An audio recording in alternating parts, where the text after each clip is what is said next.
in front of a live studio audience at the SiriusXM studios in New York City.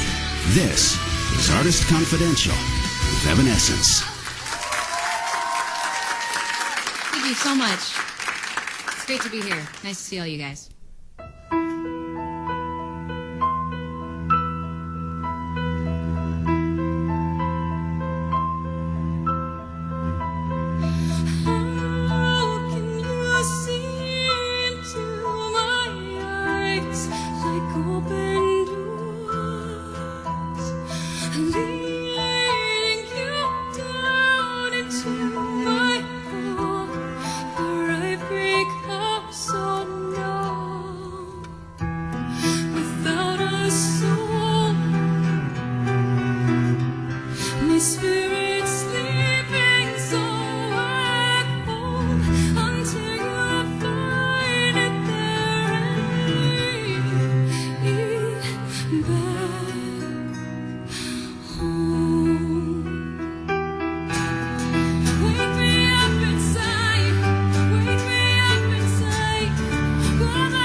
Bring Me to Life. Evanescence here on the SiriusXM Artist Confidential series. I'm Lou Brutus, Amy Lee, and Troy McLawhorn. Join us. Great to see you. How are you? Thank you. Good to be here. Before we go any further, there is a fine gentleman sitting to my right, your left, on cello. Introduce him if you would, please. This is Dave Egger. We've been working together for a good long while now. Dave's one of my close friends and just about the most amazing cello player in the whole wide world. Say hi to Dave, everybody.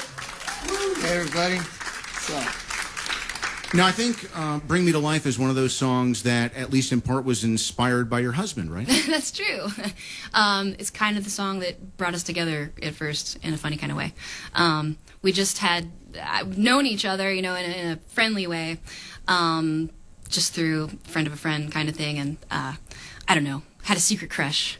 Sort of always loved Josh in a big way, and I remember I was in a really bad relationship this one time when he was hanging out, and we sat down in a restaurant, and we hardly knew each other, and he just looked at me and was like, "Are you happy?" And it was really, really difficult to conceal reality. Like, I didn't want it to show because I was definitely going to lie about it. So I looked down and lied and blah, blah, blah. But inside, I was thinking all these thoughts. Like, for a second, it was like he could see into my soul. So later in that week or whatever, we were writing, and I remember writing the whole first verse and chorus lyrics just about that. Like, how can you see into my eyes like open doors and all that. And then later, years later, I told him, I was like, I just wanted you to know. And it was just like, had just become like a #1 hit. I was like, I wrote Bring Me to Life Without You. Okay, bye. And like closed the door. It's very, very junior high. I mean, it was still, years later before we actually ended up dating and then eventually getting married. But yeah, that's a pretty cute story. Now, when you two guys are, it's the morning time, you're having coffee, you're talking about something at home, does he ever turn to you going, I don't want to hear about this in a song? Or Yes, totally. He's like, please don't write a song about me, please. Yeah, no, he loves it. Now, when did you first get the songwriting bug? Because I know you've been writing since at least you're 11, 12, 13 years old in there, but when were you first able to have the bravery to kind of go in and go, oh, I can do this? Yeah. Wow. I don't know. I was writing then, but it's, writing a real song is kind of different when you're like 11 and you're just writing like, instrumental stuff and sort of copying the things that you love. I guess when I was probably I think 13, I wrote like the first song that ended up being an Evanescence song. It was called Solitude. We had a couple of songs back then. I think our first 2 songs we ever had were Solitude and a song called Understanding. And I was 13, 14 then. And then we were really excited about those 2 songs and based Evanescence grew out of that moment through high school. And then going away and trying to get a record deal and it happening and all the craziness that's followed. Troy, when was the moment for you? When did you know that not only could you do this, but maybe you were different from the other guys, who were kids who were playing guitar? You thought, oh, I can really actually do something with this. I guess it was probably around the time I was 19. I graduated from high school, and I got in this band that was touring the Southeast professionally. That was how they made their living, and they were all a little older, and I realized, we had a booking agent, the whole thing, and I was like, this is really possible, Because when you're in high school and you think, I want to play guitar for a living, how am I going to get there? Definitely. It's insane, You have to believe it, though. You have to believe that it's possible. Yeah. I mean, I definitely believed in it. I was like, this is going to happen. I will do everything until it happens. Is that the difference between people at that age, that there are some people who are like in high school bands and they're like, oh, this is kind of fun, let's play in the garage, and some people who are like, I'm going to do this the rest of my life? Yeah. Yeah, You're I think there is. Yeah. I mean, there's a lot of people that, in high school everybody's in a band because it's cool and your girlfriend thinks it's cool. It's But kind they of don't really take it seriously. Yeah, it's like they don't really want to practice or do any of the work. But then there's people that are obsessed with it and, like slack in school because they're spending so much time making music and practicing music and redoing the song 50 times and whatever. I knew guys that were great guitar players, drummers, stuff like that in high school, but they hated touring. Yeah. They went out and tried it, and they were like, I can't do this, and they just went home. Well, that's reasonable. Touring's really hard. It really can be very, very draining. Yeah. And I get that. I mean, it's not a normal life. You kind of have to love it enough to sacrifice normal life, at least for a few years at a time. What kind of home lives did you guys have in terms of support for doing music? Because your dad was a DJ, right? Yes, he was. He's always done. He's always had a radio show and done lots of TV and radio commercials. So I did grow up around it. I mean, I used to do radio spots and stuff when I was a teenager for extra cash, and I don't know. I think it was good for me just to not be afraid of gear and stuff and radio stations and radio personalities and interviews and stuff. I mean, I was definitely used to that part of things, for sure. Were you being brought to shows when you were a kid? Yes, a little bit. The first show that I went to that I really wanted to go to was Smashing Pumpkins show. It was Smashing Pumpkins and Garbage opening. I saw that tour. Yeah? Oh, yeah. It wasn't that long ago, really, actually, now that I think about it. But I guess I was 14 or something. What were some of the shows that you did not want to go see? I don't know, Three Dog Night, Styx, Kansas. Went to Statler Brothers, Oak Ridge Boys. My parents... Well, you were down in the Carolinas, right? Yeah.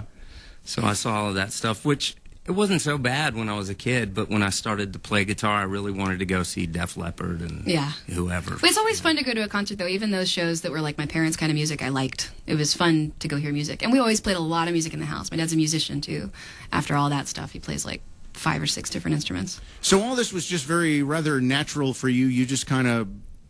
You could see a path, I think, at a young age for this. I knew music was my favorite thing, but I do just love art in general. I definitely did a lot of visual art in high school, too, and was thinking about graphic design a little bit and some kind of a career there. But honestly, nothing ever came close to the way that I really feel about creating music. It's just the deepest part of my heart.